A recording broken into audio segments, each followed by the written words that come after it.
zany a filatex niantso anay voalohany taorina fitsonay filatex dia niantso andreo vahoaka zay a am'izao orsa zany zao dia mijery samy mibanjina rehetra hoe inona ny atongavany amin'ny fampihavanana zavatra napetraka koa dia tsy fampiasan-kery tsy azo ekena zany ny fampiasan-kery a dia ihany koa nefany a mametraka mazava fa tsisy fananan'olona tokony gododona tsy amin'ny antony zany dia eo zany no zavatra tenenina nao avy amin'ny andanina ao avy amin'ny ankilany a dia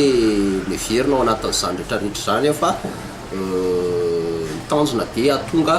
eo amin'ny hoe inona marimaritra iraisana tsy ananan'ny tsirairay avy adidy amanandraikitra amin'ny fananany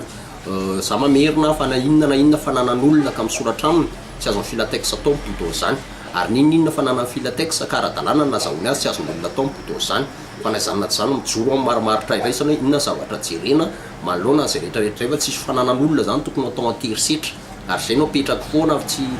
io tsisy jerevana dia eo moa zany zay miantso manam-pahefana ny angatahanay fotsiny mpanao politika tsy hiditra amin'io a fa io dia ohatrea manam-pahefana rehetra fa manjary lasa miteraka korotana rehetreto zany zay dia efa hitanay hoe mizotra any amin'ny tokony ho izy hatreto aloha ny fivoarana zay toetra raha rehetrarehetra